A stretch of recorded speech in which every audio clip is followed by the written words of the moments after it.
GMODISM. Well, hello.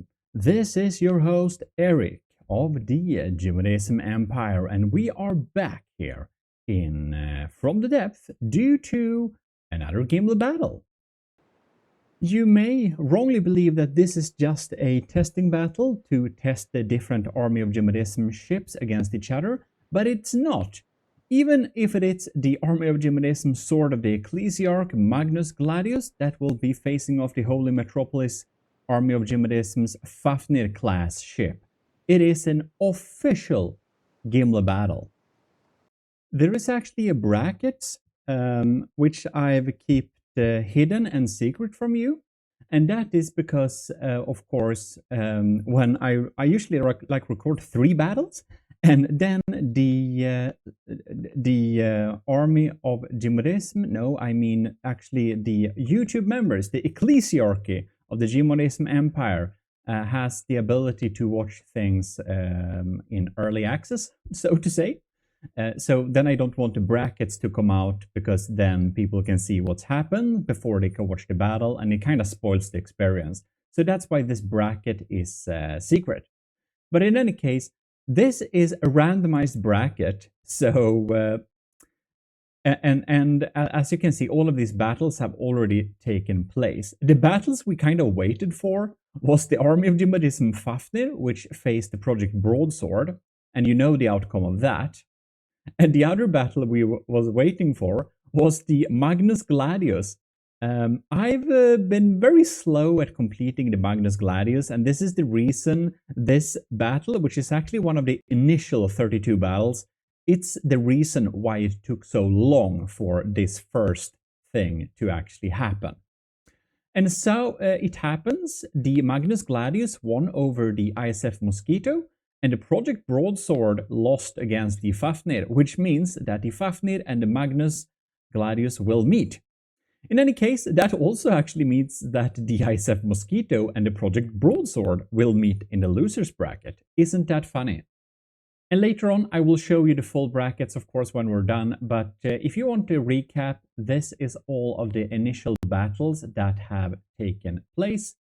And then under this, we go to the losers brackets. It's actually 16 battles because it's 32 entries. Anyhow, so here we have it in game. By chance, the Fafnir and the Magnus Gladius will meet. One is an airship and the other one is a sea ship. You should definitely check out these battles if you haven't checked them out already. They are worth a watch to see the Broadsword versus the Fafnir and the Magnus Gladius versus the Mosquito.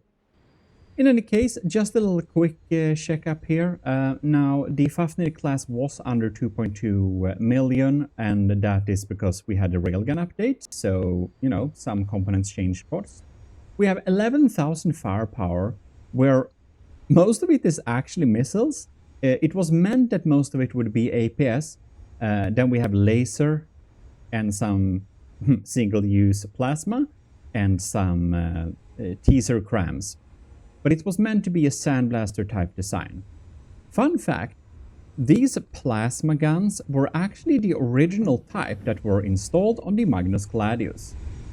Thing is, however, that these ones are constant DPS dealers, the Scorpion, whereas this old Slinger is basically a single-use system, so when it's used up all its charges, it basically won't recharge, and that turned out to be a very bad strategy for a plasma-based ship.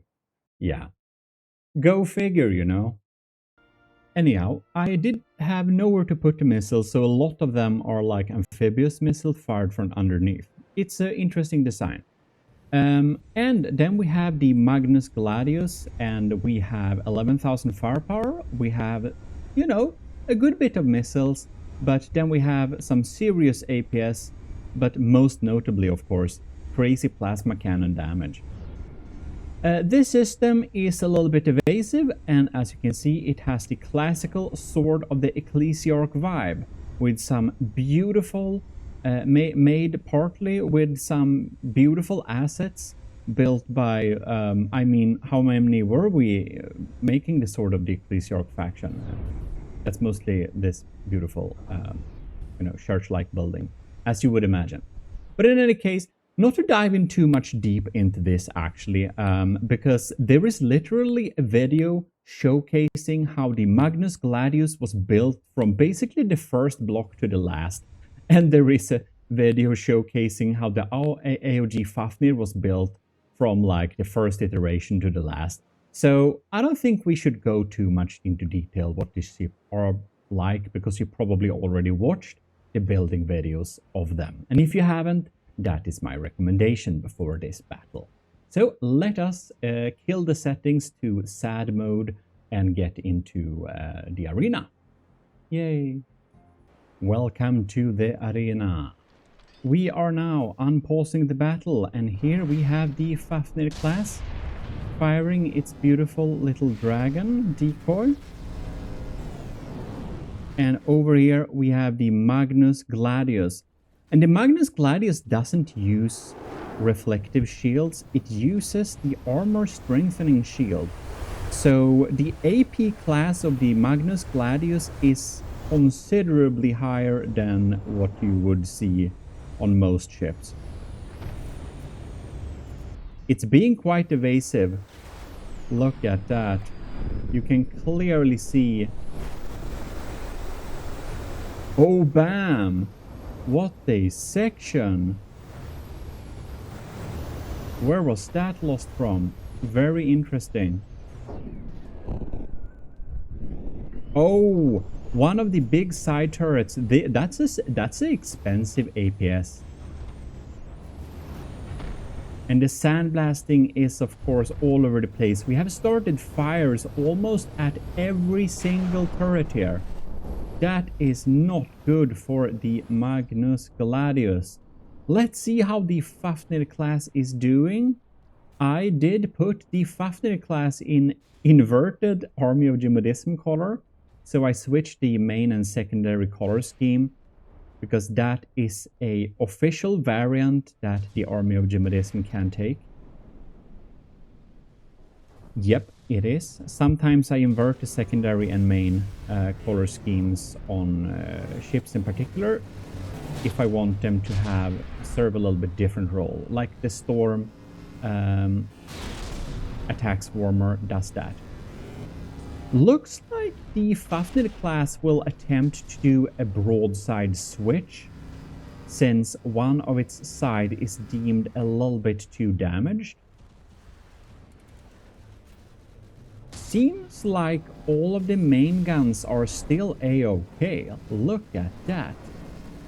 But the Magnus Gladius is technically in the lead in terms of health. Funny enough, the Magnus Gladius missiles is actually pretty easy to trick. So now you can see that this little thing is drawing attention to it. The little decoy thing spinning on top that looks like a radar. Pretty cool. I would actually suspect that the Fafnir class is less susceptible to lower health points. I think the Magnus Gladius will perform worse at lower health points. So the current health points, I'm not sure that is very indicative of anything really. Like all of these missiles that the Fafnir class spams, the Magnus Gladius basically has very little way to intercept or dodge these, and they come from all different directions. Look at that. But looks like most of these turrets are actually still functional. Having these missiles come in from different angles though can be absolutely devastating for the Magnus Gladius. But the Magnus Gladius is not the bravest fella around. It is a sword. It's a great sword. And it tends to keep the enemy at the point of the sword, not getting too close. Oh no. Doesn't want to get more hurt than it has to. Now, the Fafnir class is fairly tuned to deal with somewhat evasive targets, but you can see that these guns miss a lot of the shots when it's switching altitudes like that. Yeah, definitely. But they come in to deal damage again. Now, I believe the Fafnir-class sandblasters are more set up to deal with metal and not really heavy armor, so I think they have a serious trouble getting through this little hard shell of heavy armor, because do remember that we are boosted by a shield here. A armor class boosting shield that are known as ring shields. Magnus Gladius wastes no resources on interceptors or anything like that. I'm just a little bit curious. These rail burst guns. Oh no. Locking onto shells in from the depth is so fucking ass. I hate it. Yeah, well anyways. We'll just zoom around here and check out here. Especially small shells like these blue ones. Nothing can beneath this one, right? Yeah, okay, we could finally lock onto it. Of course it bounces. Yeah, well, they shoot all the time, except for the turret that actually got shot off by the... yeah. I suppose it was the missile that did that job. We have so many interceptors here on the Fafnir class, so I think most of the missiles from the Magnus Gladius actually won't reach. I wonder... Ooh, there we had a burst of rail... a burst of plasma. And we also have some pack damage here. We're really digging into the mill here. By the way, I'm working on a Fafnir-class Mark II, which is going to be in the second chapter Frontier Fleet. It's going to cost considerably less. We're going to strip it from most of its missile firepower. So a lot of that processing power and stuff is going to be out of there. Look at that. Oh, they took it out. Okay, okay. That big, huge missile, I mean, couldn't get close. I think we... Do we have another one here? No, that's probably nothing. Right, the Fafnir class is at 89%, and the Magnus Gladius is at 89 as well. So this is pretty equal so far. I mean, they are both ships that are new-ish. I love that I can't... Because they kind of just despawn and fly away. Oh my... That's a lot of parts. I wonder, how is the Magnus Gladius doing? Look at that. Oh, this is pretty interesting. We need to pause and check this out. You see this penetrative layer? Nothing has gotten through. Basically nothing. Wow. Yeah, this outer shell is really holding up against these sandblasters. Look at that. The sandblasters are not able to keep firing at the same time, and the outer shell is AP boosted heavy armor. That's like 70 armor class. They do less than half the damage they usually do, I believe. But you can see considerable damage has been dealt against the turrets here. So the firepower of the Magnus Gladius is a little bit sad. The pack cannons are damaged. We have seen them shoot some wild shots from time to time, which is not the best. But they are, of course, placed in areas, so that shouldn't be a big problem, but you know. Well, interesting to see nonetheless. And we have all this tiny cuts of incendiary damage just flowing in there. Are they Fafnir? Is she doing a side switch once again? Are we too damaged on this side again? I think we may be. Laser is burning happily though. Oh. What are we doing? Are we trying to... This is not the most smart maneuvers. Look at that. I think we need to tune in here and check. What is going on here? Oh, look at that. These turrets are absolutely fine, man. We're absolutely fine here.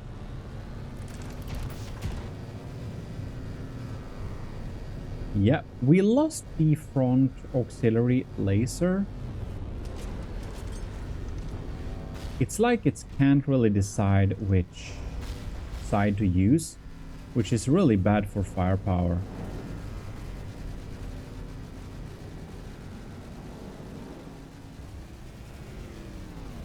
But we did a side switch. 5 minutes of in-game battle. It sure feels like a lot longer.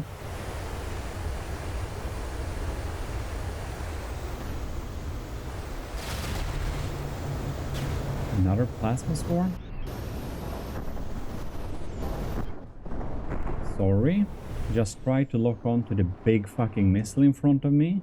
Apparently, I found a small shell to lock onto, obviously. By the way, if you ever wanted to know when to use APN guidance and when to use prediction guidance is great when you're having really big missiles firing at ships from a long distance. Because then they will basically intercept the ship where it is. But if you instead want to have... Oh, they actually reached... if you instead want to have a missile that can kind of track and still hit an aircraft that's trying to avoid it, APN guidance is better. Because if it's being evasive, we can't really predict where it is. So the APN guidance does a prediction as well. But it's snaking all around and being crazy and very reactive. Augmented proportional navigation, maybe? Is it called that? Who knows? Augmented planar? It's proportional. I think it's proportional. I don't know. Some nerd can write in the comment section. That would be really helpful. We are a channel and a empire full of nerds. So if you are one, join the Discord, join the Reddit. Watch the GMODISM channel, which is my second channel. And by the way, you should totally check out the GMODISM channels. I have the GMODISM is my main channel and GMODISM is my second channel. Oh, boom. Here you can see the cheese I had to use here to not make it too top heavy, but still make it look like metal without resorting to despicable decopium. Anyways, I use decos too. What I was saying was that the GMODISM channel is my main channel where we have most of the content, but then we have the GMODISM channel, which is the second channel where I have a lot of extra content too.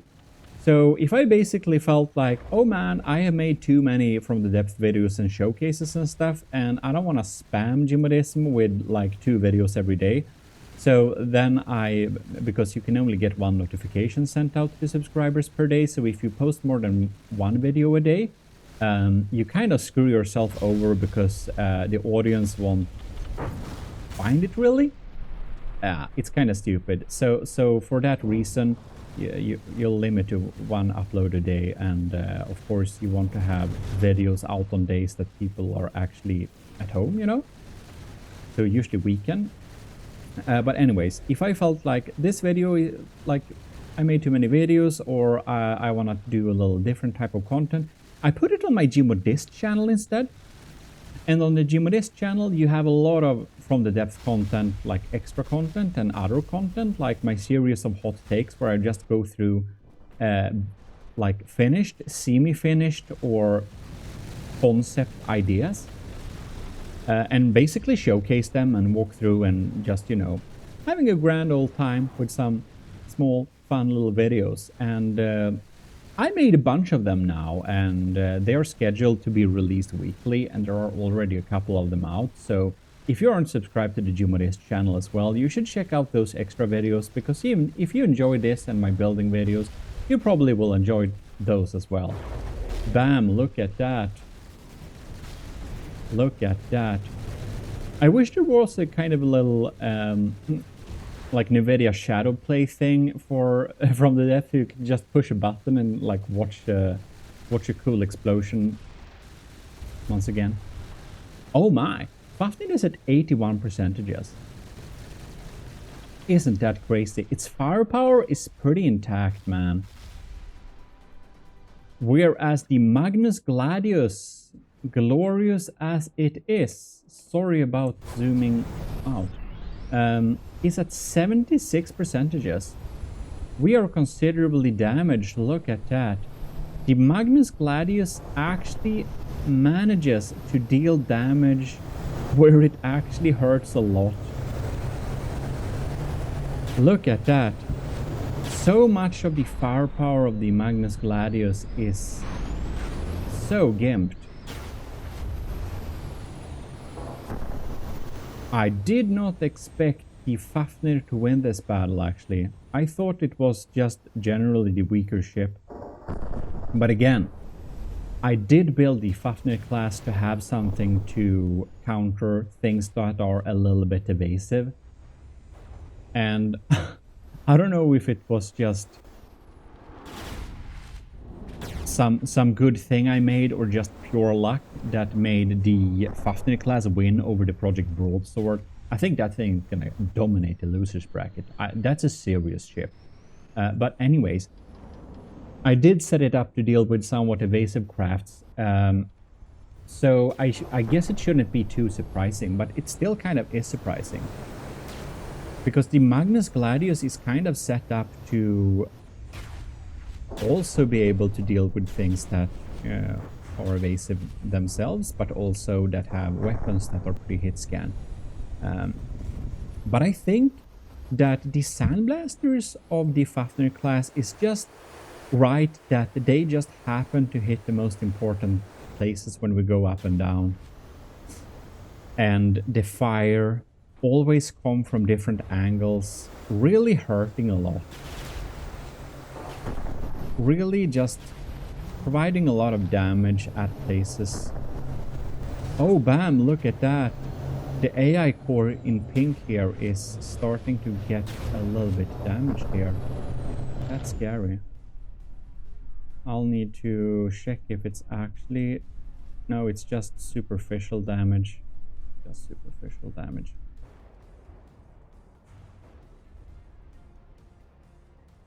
Oh, wow. 72 versus 79. Well, the battle ain't over yet, and this is best of 3, so we can't say too much. But look at that. These missiles coming in from all the different angles. Now we kind of wished we had some interceptors, right? But the Magnus Gladius really opted for providing all of those points to damage. To deal all the damage. And not to be defensive. Oh my. It's been 10 minutes, so yeah, the diff guns had time to load. Okay, a little damage assessment. This cannon is toast. This cannon is A-OK. And that's the Fort SA Model 9. 67mm. The barrels are definitely damaged, but they are still online and well. Look at that. And Laser is doing a jolly good time too.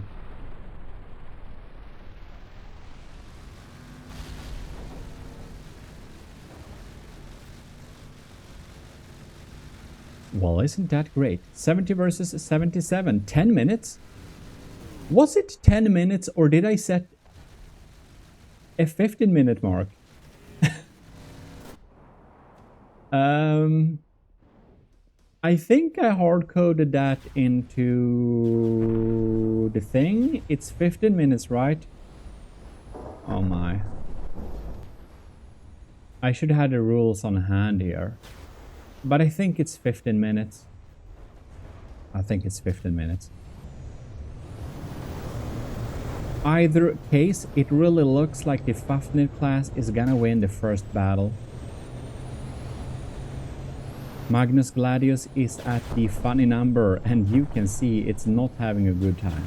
Now it's a little bit confusing that both the Magnus Gladius and the Fafnir-class both use the same missile model mainly, because that's my Type A missile, payload missile, you know. 67. Yeah, the Magnus Gladius ain't having a good time, man. Look at that. Maybe Fafnir is a little bit stronger than I have thought, perhaps. I don't know. Both of these ships have the same amount of firepower, basically. Oh man, all these missiles, it's like 1,000 cuts. And these remote guided ones, man, they can really get in there and deal devastating damage. Having a missile heavy ship like the Fafnir class is really a good thing against something evasive like this, because evasive frontsiders or frontsiders in general have most of the armor in front, and when it comes to missiles, especially VLM missiles, they will rarely come from exactly the front, you know. They will come from all funny types of angles. Now we're gonna watch this huge missile as a cheap little fun way to get to the Fafnir class. And then we can see if any of the Vigoletta Exacto are still online. Oh yeah, we are shooting. The Vigoletta Exacto is trying to shoot down this missile. We have interceptors spamming all over, and will the burst Seawiz scans fire? They will not. It got through and it dealt a big damage, but you can see here why it's very nice to have bulky armor like this, because the explosion was far away from the cannon, which well, already is disabled, but whatever. It didn't get hurt, which doesn't matter, but whatever. If it was active, that would have been a really big matter. Do we have any cannons left here? I just saw one of them fire, but it's like one of them.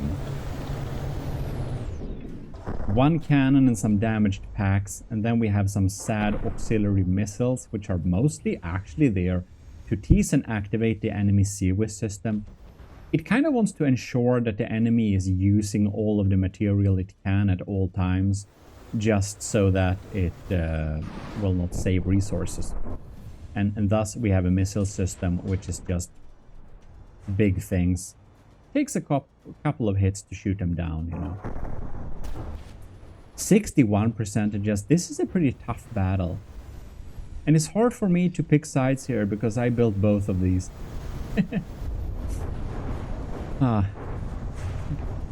They were, I mean, you know, it's pretty fair that both of my entries into this tournament of mine is meeting each other, I feel like. But, you know, it's random. It's random. I felt I would have made this battle anyways just to see which of them is the stronger, but now it's high stakes, because one of them will be demoted to the losers bracket, which lowers the chance of winning considerably. And it looks like it's gonna be the Magnus Gladius. 59%, and we're 14 minutes in. Still being evasive. At least we had some redundancy. Oh my. These torpedoes are firing anyways. What the hell? Why? Why are you firing? Makes no sense. They can't have any idea on what they are firing at. Look, these missiles didn't reach him. Are these torpedoes? Yeah, they just continue to the sunset, I suppose. Or I don't know which is north and south right now, but whatever.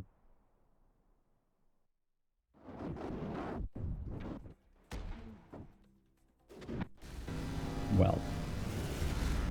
Fafnir-class is 73%, and we are 20 seconds away from the first round being auto-paused. And I think we can pretty clearly see the results of the first battle already. It is gonna be the Fafnir-class. If nothing crazy happens, it's going to be the Fafnir-class that will win this battle. Surprisingly as this is, but it is a best of 3. So we'll have to look at this battle again and see if the Fafnir was just lucky or if it indeed was just superior. Anyways, first battle, winning point goes to the Fafnir-class. Magnus Gladius is at 56%, and the battle is now over because we reached 15 minutes, but you know, it's pretty close to despawning anyways. So and nothing very interesting will happen anyway, so I feel we can just go to the next battle, right? Here we are in the second battle. So let the carnage be unleashed. I kinda wanna see how the red dwarf plasma system is dealing. We have 2 nuke plasma from the side here. They are a little bit scary, and they are set on a delay timer. Oh, there they go. There they go. I think they are kind of 100 charges each or something. Actually, you know what? Slow motion mode it is. They are of course max speed, because if they are not, they are going to miss everything. Boom. Alright. We dived here into the waters a little bit. Not too great for damage, but bam. That doesn't look like a 100 charge. Oh yeah, we have really spaced armor here too, so I guess that could be possible. You know, the Fafnir is kind of equipped to be able to take some heavy plasma from the side as well, so I shouldn't be too surprised. Back to full speed.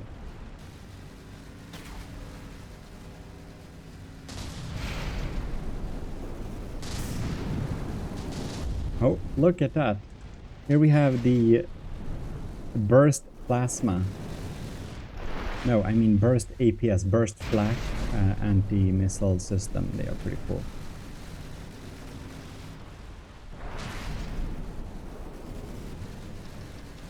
Oh my.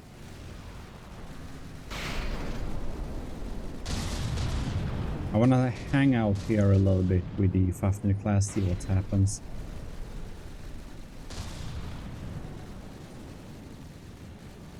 Alright.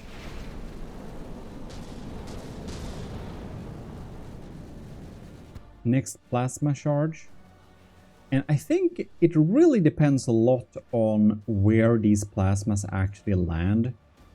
If they land on a swarm and hit any of the turret barrels, I mean that turret is obviously toast, man. But so has not been the case as of yet. The sandblasters are doing a good job. And here we can see the Magnus Gladius. Bam. Magnus Gladius is definitely in the lead right now.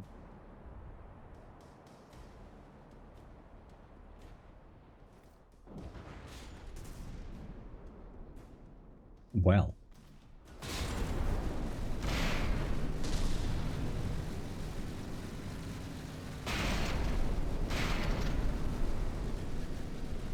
Wait, what? Oh, never mind. Now we have a lot of plasmas all over. So of course we're losing blocks, but... Oh, okay, we decided it's time to do the side switch. Maybe wise, maybe not. Oh. It's a bit stupid with burning itself a little bit, but I really don't want to have any chances of the laser being offline, so it's very it's almost a little bit indiscriminate on what it fires us. After the first 3 shots, the red plasmas will continue, but then they will just shoot 30 charges per shot instead. I set it up with breadboards so that we have some nuke potential in the beginning, but then we are still providing actual damage.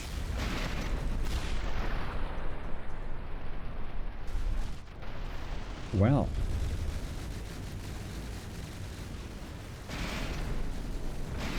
The Scorpion plasma turrets from the Magnus Gladius shoots 2 shots in sequence, so it has somewhat of a penetrative capability, even though 3 shots per sequence is better. So when you see 2 shots coming in like that, it's actually 1 turret firing.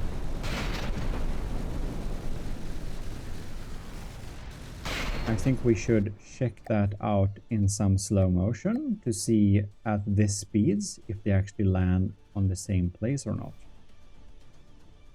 So here we can check this one out. Oh, that missed. And that also missed. What a terrible example. Okay. Here we have another one come in. That hit. And as you can see here, will it hit at the exact same spot? Absolutely not.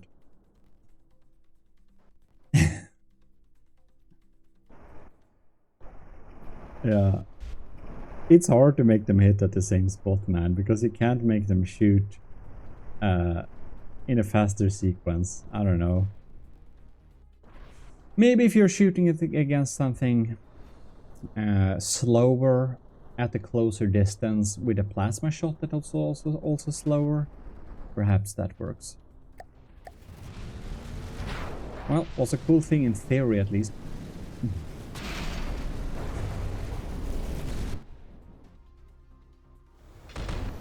Now let's see how we're doing here. Most of the plasma cannons seem to be a-okay, but they are burning a bit, which isn't a great sign. Oh my, oh my, oh my. Remote guided missiles. Scary stuff. In these compartments we kind of have some ammunition and fuel too, so that's why the fire is a little bit extreme here.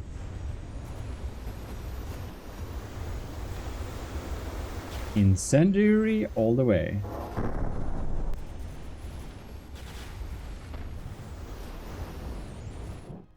The Fafnir-class is at 91% and the Magnus Gladius 93%.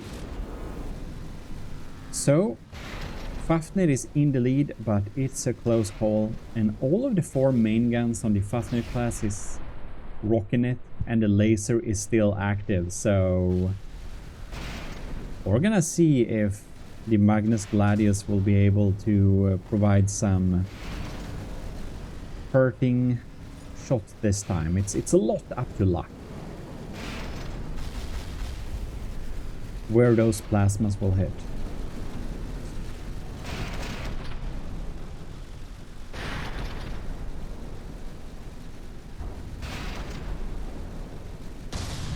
Oh my. Plasma array coming in.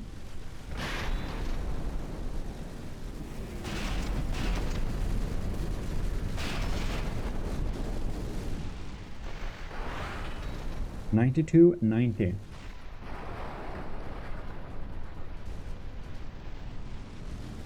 I'm actually thinking the Fafnir-class will win this battle as well. We'll see though. But it's definitely a slugfest. This is why there is a max distance, you know.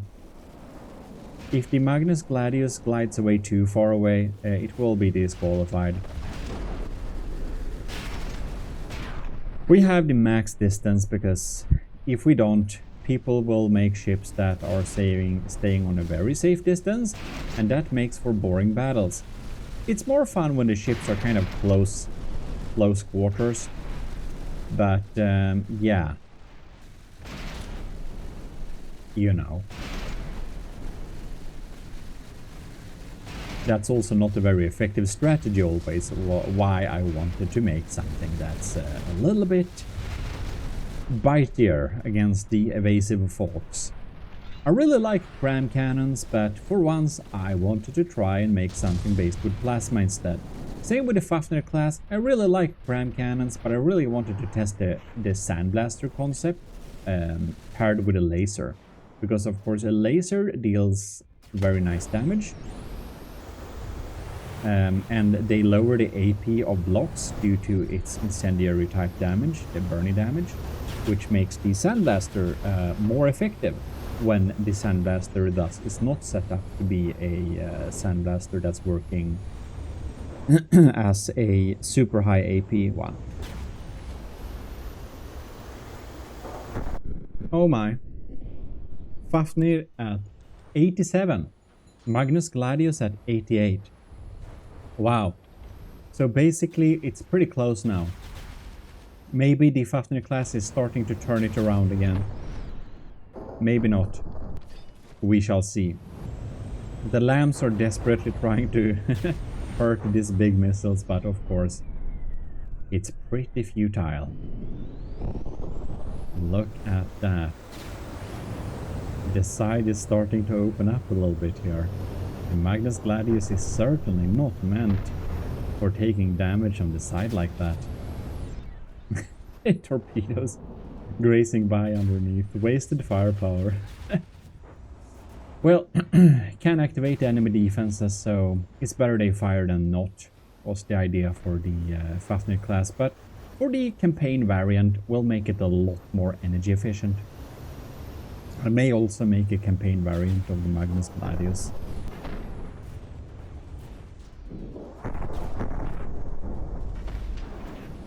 Oh. Huh. Missing, are we? Is this due to the ECM jamming the Magnus Gladius has? Because I do believe it has some. Or are we just out of thrusters? Yeah, okay.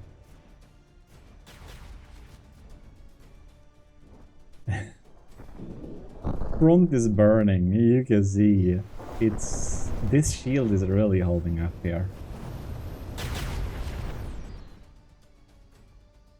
Well, we have to check out the Fafnir-class.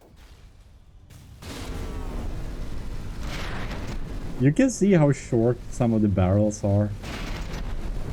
Oh my, we're so damaged here, but look at that. I really built these cannons to be pretty redundant. So yeah, they're still up and running, no problems here.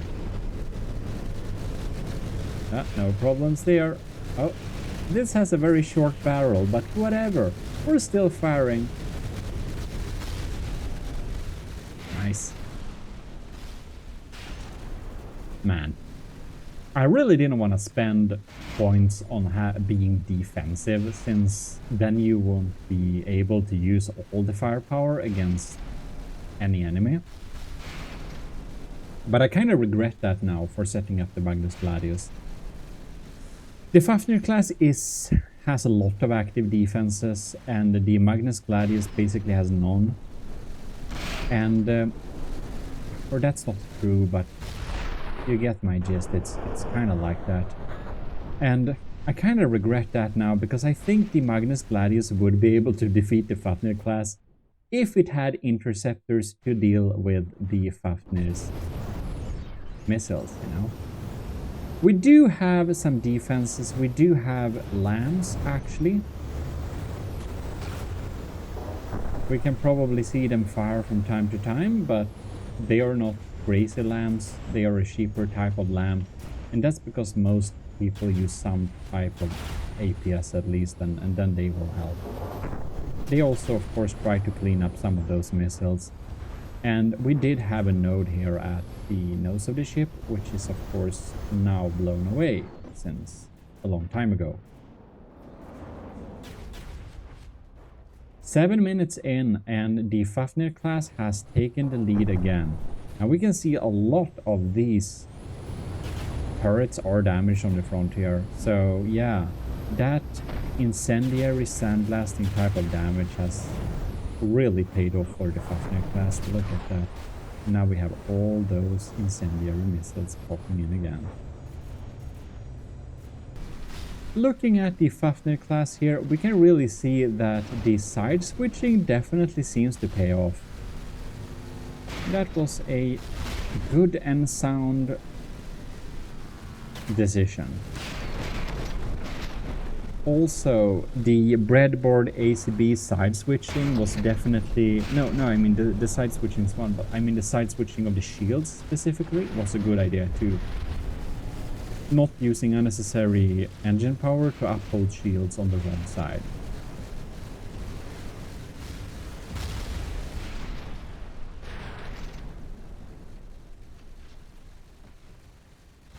Yes, indeed.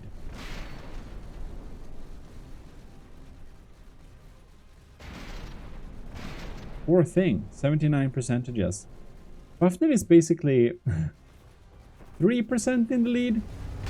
Not too much, but we can definitely see how damaged the DPS from the Magnus Gladius is now, so I think it's gonna be a pretty easy win for it.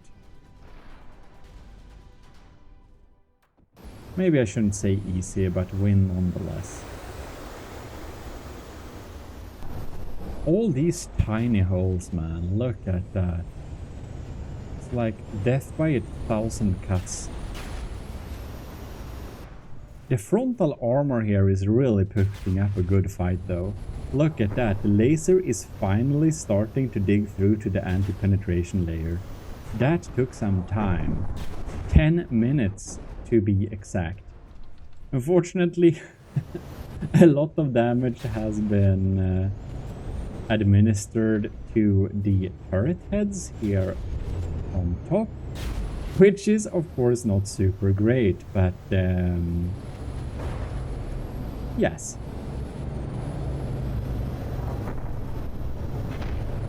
Yes. The turret heads, you know, I don't know. Maybe we should have armored them more somehow, but it's hard. I just think they are lined up in a way that they are kind of easy to shoot at also. So there is that. I'm not 100% sure on how to mitigate that problem. But if you have any ideas about that, please write in the comments so I can test that out. Maybe for an empirical testing video or just for some future ship that I'll build in secret. Green missile or flames. What does that mean? If we have a green flame, is it like copper in it maybe? I don't remember. Are we going to hit? Yes, we are.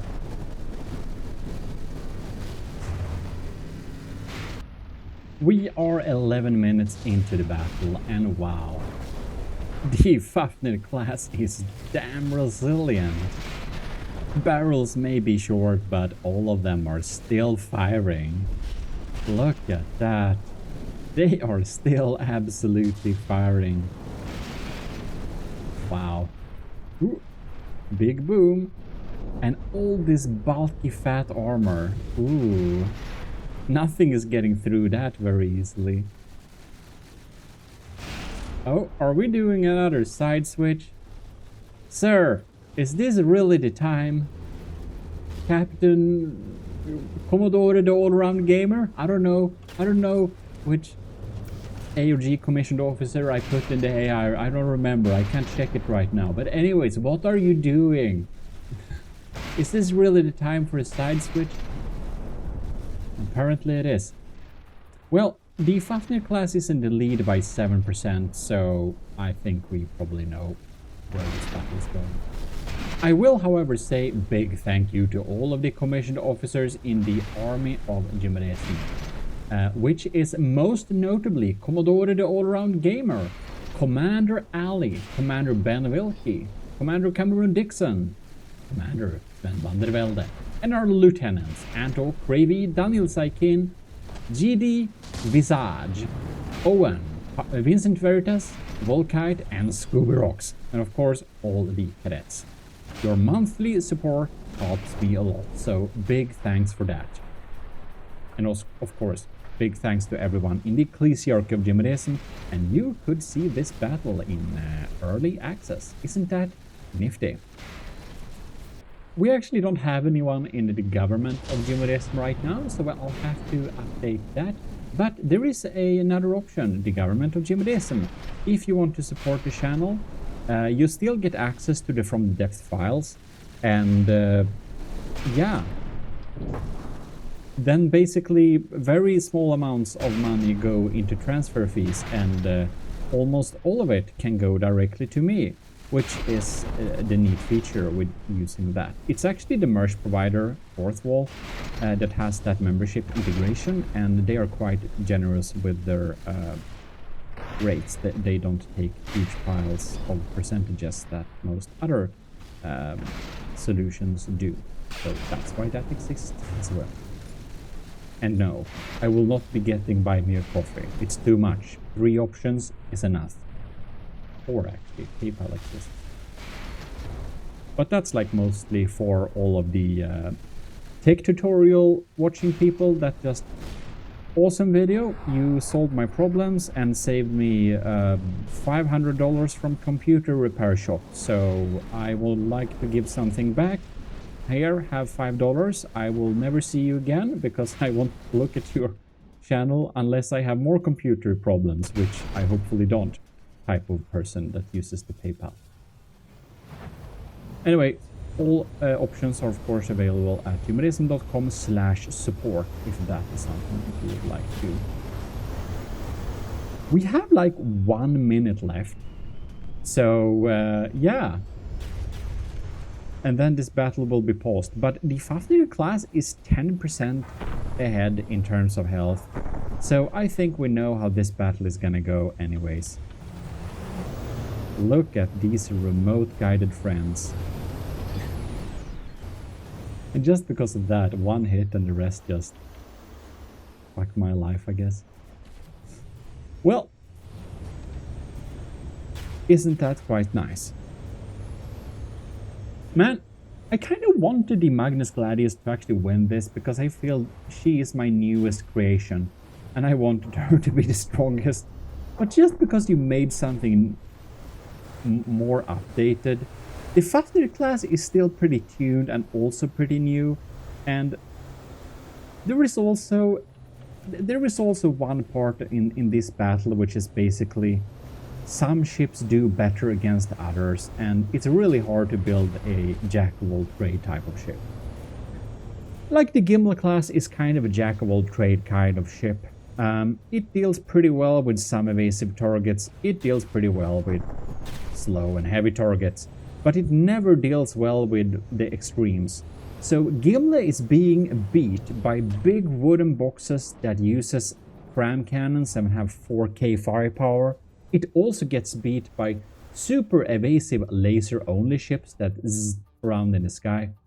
And it kind of defeats the one that are in the middle. So that's the thing. The Magnus Gladius will obviously defeat... I think if we put it against something like the Diamondback, you know, APS... pretty slow APS thing that just isn't evasive, then I think it can deal with it and just evade the damage the enemy does. If we put it against something like the super slow cram ships, I don't think they're gonna hit the Magnus Gladius once, and I think it's gonna win there as well. But yeah, if we put them against the Fafnir class, which is also kind of jack-of-all-trade type setup, it's probably losing.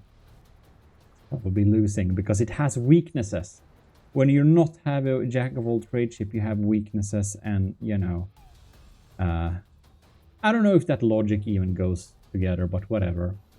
And now for something we always wanted to know.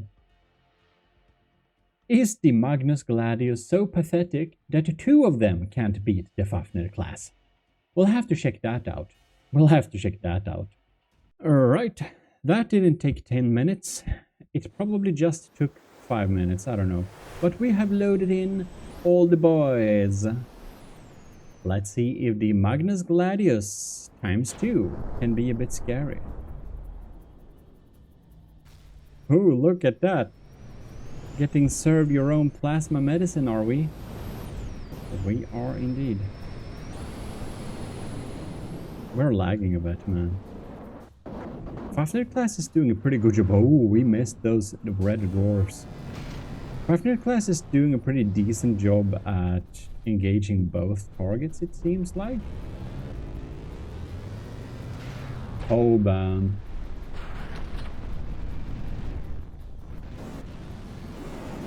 Now we are switching to the right colors. That took some time.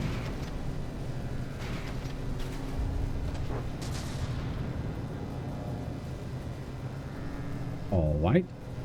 Ooh. The plasma swarms are now double.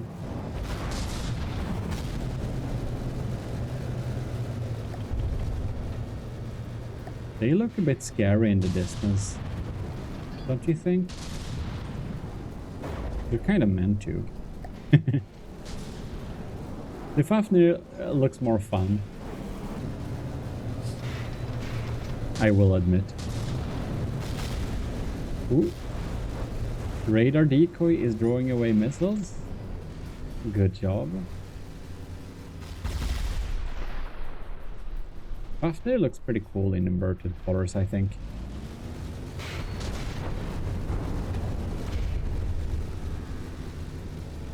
%91 versus 99. Well, not a big shock, maybe.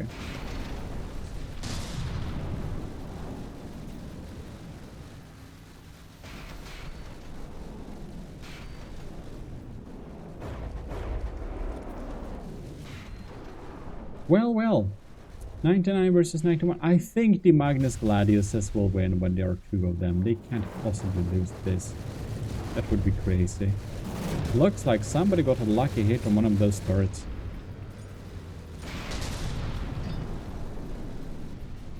Ooh. And the Seawiz is not able to deal with those missiles. Even if they're mostly for show, they will activate these Seawiz systems for sure. But it's telling that that's about as strong as the Seawiz goes here.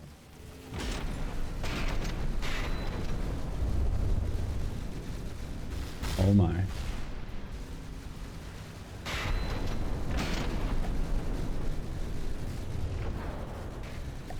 $98?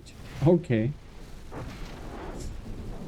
They've still been pushed down to 98. Yeah, I really think the right thing to take if you want to kill the Magnus Gladius effectively, I think missiles is what you want to go with. It only has a measly LAMs, which is mostly set up to be anti-chemical APS. So yeah. And the reason why we did that is that basically none of the Gimle contestants rely heavily on missiles, because it just isn't usually the best strategy. So that's kind of why it's a weakness. And honestly, the Fafnir-class only has all of those missiles in order to have firepower, because I needed to jack up the firepower number, because I heavily just... I simply made the Fafnir-class a bit too small, or specifically the guns too small, for what it actually was supposed to be. So it's kind of a quick fix that happens to be a really good point against specifically the Magnus Gladius. We'll see how the Fafnir will deal with other ships, because of course it did win this little thing, so that means that it will fight new ships in the winners bracket at that. Well, now the poor Fafnir class is like down to 82%. I kinda know where this is going, man. No big surprises here. Well, it's resilient, I give it that.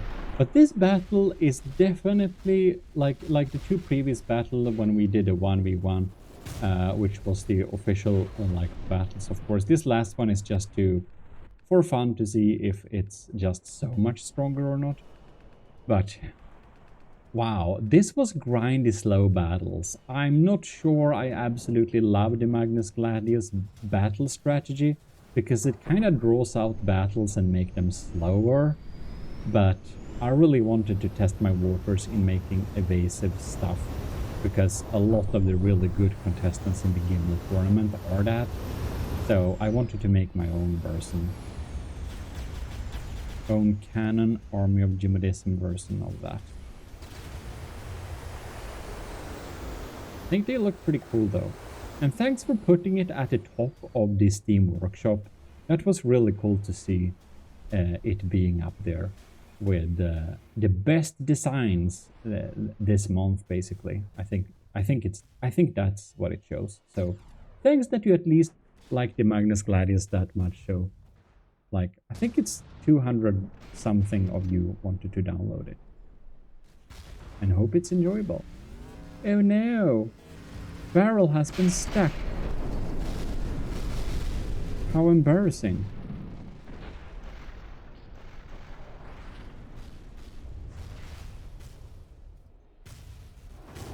Well, well. It's so bulky. It's so bulky. Oh, that had to hurt. For the Mark II of the Fafnir-class, which I'm building for campaign, it's gonna have serious interiors. I'm gonna make some proper interiors, or at least some interiors. I wanted to have like actual innards. It would be pretty cool.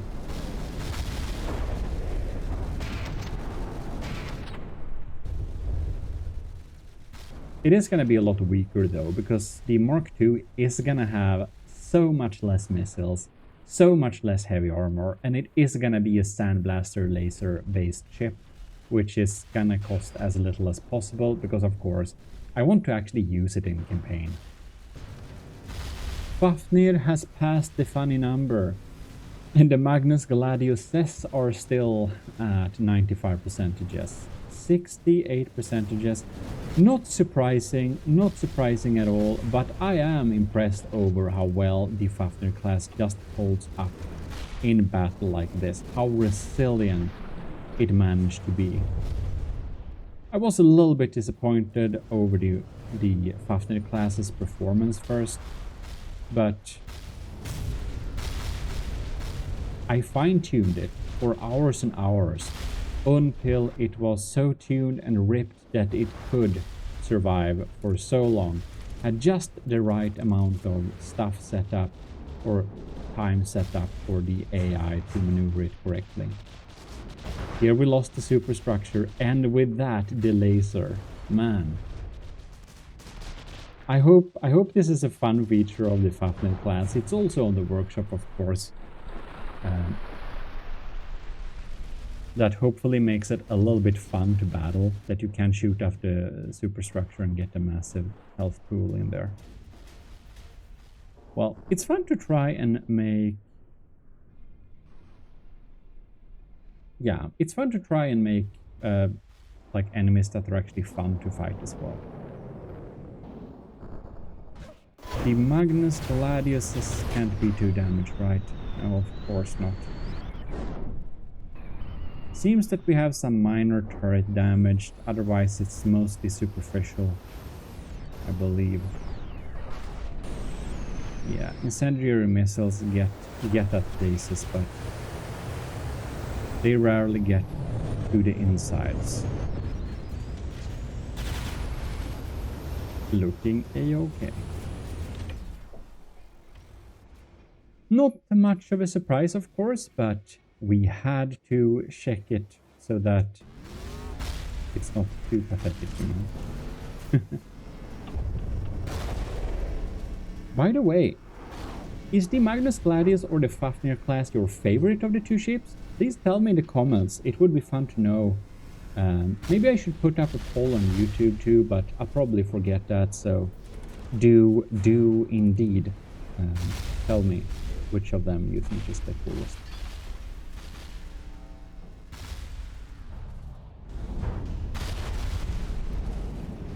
Look at that.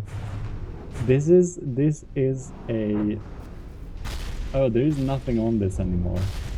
That was a tracker turret and it's just hanging in the air due to light blocks, because I did provide some secret light blocks to try and help keep the superstructure at places, you know, make it not fall off. And the next plasma swarm, next plasma swarm, I believe that we have the official result, or the official there we have it. Fafnir-class battleship Mark I entered D-Sport territory. No, the Fafnir-class can't beat 2 of the Magnus Gladius, but of course, congrats to the Fafnir.